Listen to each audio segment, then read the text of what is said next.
recovered drug addict and alcoholic. My sobriety date is November 27th of 2012, and my drugs of no choice were heroin, Xanax, and alcohol. So if you watched last week's video, I basically gave a introduction of who I am, where I come from, my background, why I feel like I'm able to talk about this type of topic. I also gave you a breakdown of, well, what exactly is drug addiction, what exactly is alcoholism. And with that, you should be able to start to detect some patterns with a family member or loved one that you're trying to help. Now, the next question that usually comes up with families and loved ones is, okay, so what exactly do we do and how do we approach this situation? Usually people, in my experience, don't really think this out. They don't really come with a plan. There's a lot more just accusations, which tends to create an atmosphere of resentment and bitterness, and honestly, creates a situation for more drinking. So if you suspect that a loved one is a drug addict or an alcoholic, or maybe you know that your loved one is a drug addict or alcoholic, there's certain things that you can do in order to be most helpful. One is to approach it from a place of understanding and tolerance. You have to remember that drug addiction is an illness, and someone who has an illness needs to be treated in a certain way while held accountable and held responsible for their actions and behaviors.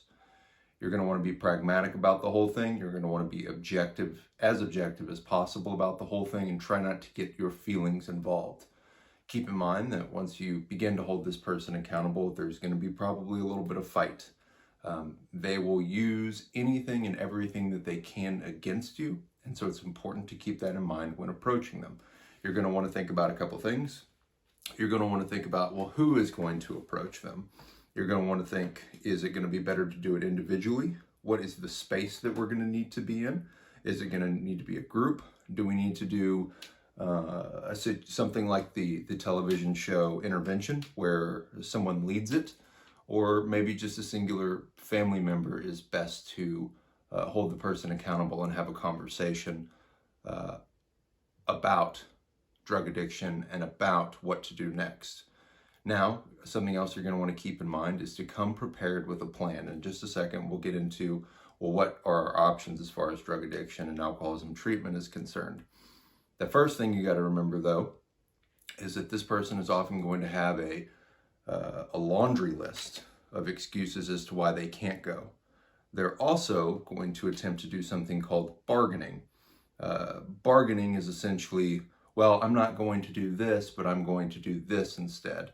I can remember making bargaining attempts with my mom. I'm going to write out a contract and I'm going to follow it, or I'm going to start going to meetings, or I'm going to start working with my sponsor again. And any sort of attempt to bargain is not something that you should tolerate. You rarely are going to let someone who has been shooting heroin, let's say, actively, make a decision about what's best for them. You would not trust that individual holding, let's say, a baby, much less they're being in charge of their own life at that point. So don't fall for any bargaining. Next thing that you're wanting to think about is, well, what are the excuses that this person could come up with to not go to treatment? Usually they're going to be job related. They're going to be financially motivated. They're going to be relationship motivated, or they're just going to be anything that the person can really come up with. Usually you see a lot of grabbing at straws here. So if it's job related, you're going to want to come up with a proactive plan about that, perhaps even getting the employer involved. There are certain benefits that come with working with a company that has an HR department, FMLA benefits, family medical leave assistance. If a person is choosing to seek mental health help, they cannot be fired from their job if they have FMLA benefits. They can apply for these, and oftentimes they can receive up to 70% of their income, I believe. Other motivations are going to be financial. Well, I provide this much money for this type of situation or for my family. You're going to want to take a look at what can be provided and how there can be some sort of middle ground there, keeping in mind that if this person passes away from alcoholism, there will be no one there to support. And keeping that in mind for every single situation. The person's recovery and their mental health support has to come first. It cannot be money that comes first. Money cannot be a factor in making decisions here. Other excuses tend to be pretty easy to work around. You simply have to communicate with the other party. If it is a personal relationship, meaning, hey, would you be okay if this person went to treatment, and what would that look like? Would you stay with them in a relationship, et cetera, et cetera, et cetera. So you don't want to really buy into any of those excuses. You want to come with a plan about how to solve any sort of problem or roadblock that this person is going to come up with. And keeping in mind that oftentimes these excuses are simply the illness talking, trying to find a way to kind of stay alive. That's a good way to picture it, is a lot of these behaviors that you're going to see are going to be illness motivated. You have to remember this person is very sick and you need to treat them as such. Other reactions that you might see, anger, bitterness, resentment, yelling, fighting, guilt tripping is a big one that people will try and utilize. In the person that is approaching them or the group of people need to maintain a unified front in their presentation. You do not want to invite someone, let's say if you do a group intervention, you do not want to invite someone who's going to break that link or break that chain. If so, that person who is the drug addict or alcoholic will find that and they will exploit it in any way that they can. So what are the options? So what can you do? What are the different levels of care that are available for drug addiction and alcoholism? Coffee is not one. So there's different levels. The best option is going to be long-term inpatient treatment. You're generally going to see the highest statistical success from this. Long-term inpatient treatment is basically, I would say, upwards of 90-day programming that is going to have various clinical methodologies, as well as a strong 12-step program put in place to give this person various tools in order to survive and navigate their addiction or alcoholism. The reason this is preferential is because it's basically day in, day out recovery and mental health, meetings, sessions, and culture, meaning that this person lives, breathes, and eats recovery and mental health tools, and they are constantly subjected or participating in various exercises and methodologies in order to provide the best route of care for them, let's say. Inpatient treatment tends to be the most effective. The longer, the better. Just a quick word about 30-day inpatient places. Many of these facilities are turn and burn, and not a lot of work really gets done. I really rarely, if ever, recommend 30 days of treatment, just because I do not see a high level of success with only 30 days of treatment. If it's all you can muster and that's all you can afford, then by all means go for it. But just kind of remember that a lot of people will utilize, oh, I'll go to treatment, and they'll only go for the bare minimum when there are other options available. Something to keep in mind about all of these options that I'm going to present is that a lot of these facilities have scholarship opportunities and hardship opportunities, meaning that you can apply insurance and the treatment center will cover the rest. Keep that in mind and always ask if there's any sort of financial assistance that these facilities can provide for your loved one. Okay, so another option that people have available, and the option honestly that people tend to take because it is the most convenient and is the easiest, and honestly it is one of the worst choices that you can make in my opinion, is going to be what's called intensive outpatient. Generally, intensive outpatient is going to consist of 3 meetings per week, 3 hours apiece of group therapy. The reason that I say that I don't really like this is because people generally use it as an out with their family. They'll basically go, well, I am doing IOP. And people won't go, well, what's IOP all about? They'll just go, oh, he's doing something. Not really taking into consideration or not wanting to pry on, well, what is IOP? So IOP, like I said, is group therapy. Something you have to keep in mind with drug addiction and alcoholism, one, like I've been saying over and over again, is it kills people. It does not provide the safest space for recovery because you were only there 9 hours out of the week. There's 24 hours in a day, 7 days a week. There's a lot of extra time and extra stress, we'll say, where you don't have the ability to really practice, or learn and then practice in a safe space the tools that you might learn, if you learn any in the IOP at all. A lot of the time these groups are filled with a large amount of people who are all trying to process various things. And sometimes they can be led by counselors who are poor. That's something that you should keep in mind when you're selecting a facility, is what is the culture like there currently? What is the strength of your counselors? What is their background? You should also be inquiring what's the background of your 12-step people. How many years experience do they have? Are they utilizing, what recovery program are they utilizing? There's NA, CA, AA, CMA, etc. What 12-step program are they utilizing? How strong are they right now? These are things to all consider as you're looking at places. Most of the time, what I see is people use IOP as an out, and they do not finish, or they end up relapsing as a result of not being properly educated, or a result of not actually having a space to practice the tools. People tend to pick IOP out of convenience rather than out of desperation or surrender.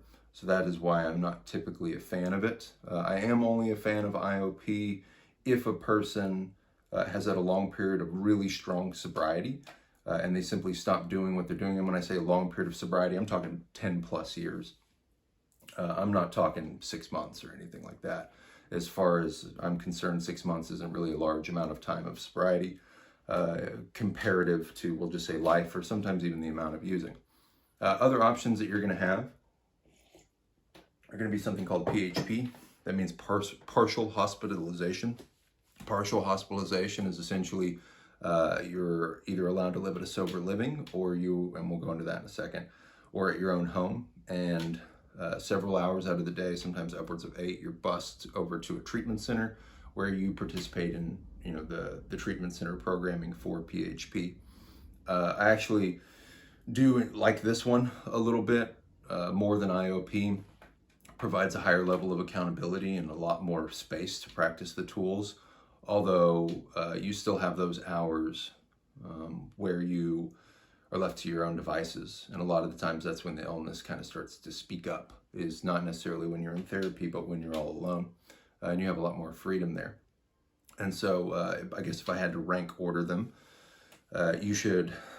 people should, in general, shoot for long-term inpatient treatment, PHP, then IOP, and then finally this last option, sober living. Sober living is basically a community or space of people who are all trying to accomplish the same thing. It provides structure. Generally, there's rules, there's accountability. It also provides friendship, fellowship, things like that, that really can assist, especially in early recovery. Please keep in mind that not all of these places are created equal.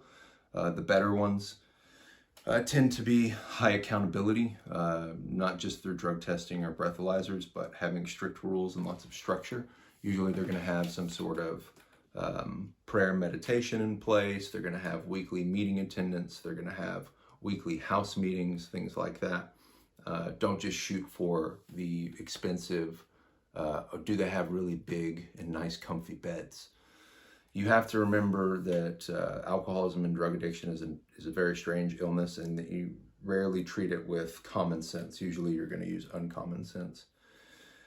So picking the right facility can be a matter of life and death sometimes. There's really, really good facilities out there, and then there's a lot of scammers out there. There's people who will not actually provide very good or strong tools. You're going to hear a lot of clinical mumbo jumbo kind of thrown at you. What I've seen to be the most effective as far as treatment is concerned is going to be high accountability, high responsibility, quite a lot of rules, and a very strong culture based in 12-step philosophy, CBT therapy, DBT therapy, and generally they're going to have a psychiatrist on staff. Rarely have I seen a facility with 10 or 20 modalities that they're trying to teach be successful. Usually places with individualized 12-step and mental health therapy provided by very good counselors. And when you're doing your admissions call and things like that, feel free to ask to speak to some of those people. See if you can arrange a talk with an individual who could be working with your loved one. So, once you have arrived at a conclusion, most people are going to need detox. Uh, Keep in mind that different detoxes are gonna yield different results. Alcohol detox and Xanax detox are probably the most dangerous. You can have seizures and strokes as a result of trying to come off of those cold turkey, and those definitely need some medical assistance. Opiates, we tend to see pretty rough detoxes, but nothing life-threatening, just a lot of uncomfort. Opiate addicts tend to be also the most whiny and complaining about their symptoms because they're pretty painful, and opiate addicts are used to not feeling really much pain at all. Then you have methamphetamine, cocaine, crack. Those tend to be just an observational period. Nothing really super serious medically that can come up unless you already have some pre-existing medical conditions. But I definitely encourage a detox prior to attendance to any of these levels of care. Generally, when they arrive at this detox, in my experience, they have a rough couple days, and then the desperation lifts off them, meaning they start to come up with a lot of their own plans and designs. Oh, I'm not going to go to treatment, I'll just do IOP instead. This is where the family really needs to come in and start reinforcing strong boundaries.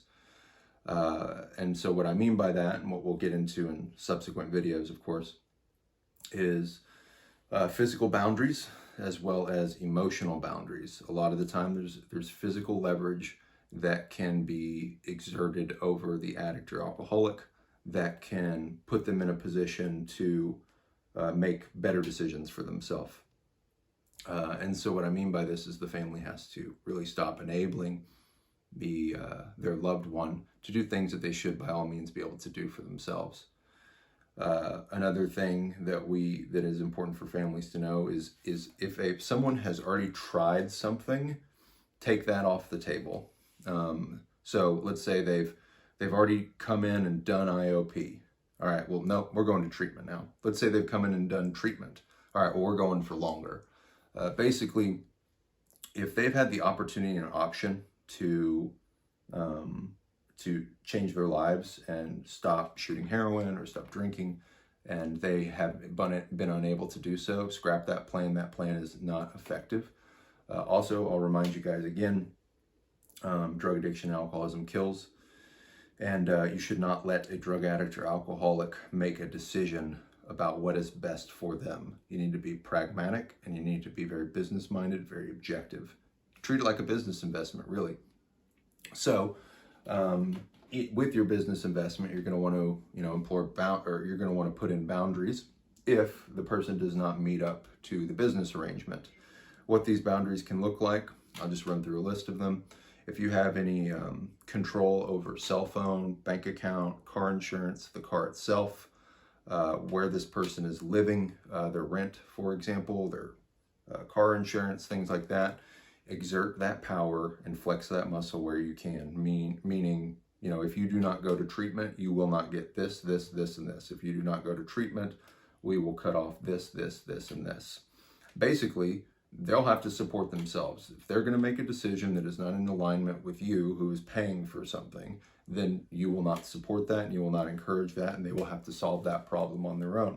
Most of these people tend to be old enough to already be in control of that type of stuff, and it should have happened, honestly, a long time ago in my experience. So you have to be willing to enforce those. And here's the most important thing. You have to follow through with them regardless of how much this person tries to extort you or change your mind. Reason being is generally the person is going to run into a lot of hardship and consequences as a result of having to solve this problem on their own. And they're going to be quicker to turn out and reach for help and go, I will now follow your plan because I can't even pay my own cell phone bill, or I can't pay my lawyer fees, or I don't have a roof over my head anymore. They're going to be more willing to turn to you for help if that is the situation.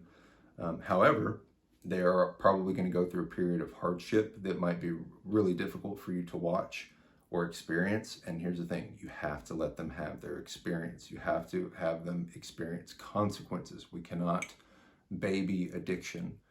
This is why a lot of families, well, at least in my opinion, families end up killing their loved ones because they are still treating them like they are weak or like they're children. A lot of families want to love people to death, and they end up doing that. And it's really, really sad to watch, especially when the person, the family member, has been coached in the past. Now, let's say that you don't necessarily have a lot of physical leverage. You could have some emotional leverage, and some of that could be physical as well. Of course, I'm not going to be willing to talk to you unless you're asking for help. I'm not going to be involved in your life anymore. Commenting on what this is doing to you specifically can be helpful. How much this is hurting you can be helpful. And then also keeping in mind that, if you have to start bringing in, divorce attorneys, CPS, or you have to get the courts involved with getting the person's parental rights removed. I mean, these are all options that you should be looking at, because here's the thing. Drug addiction and alcoholism will destroy everything that someone loves, and it does not care how much the individual, the drug addict, the alcoholic, loves the things in his life or her life. So you have to let them have their experience with that, with consequences for their actions. You do not want to let them be in control of their own life. You have to stop enabling them. So in subsequent videos, we'll go over a little bit more of what that looks like and how to actually put that in place. The important thing to remember with those boundaries is that you are not a bad person. You're not a bad mom. You're not a bad dad. You're not a bad brother for doing that, no matter how much that person makes you feel that way or tries to guilt you into doing that or into doing what they want. I've seen people say, I'm going to kill myself. I've seen people say, I wish you would have died instead of this loved one. I've seen people say some terrible and awful things and become terrible and awful people because the illness is slowly dying. It's trying to fight back, and it will use any tactic it can to stay alive. So with that information, you guys should be able to make some more effective decisions on what to do with your loved one should you suspect drug addiction and alcoholism be present in their life.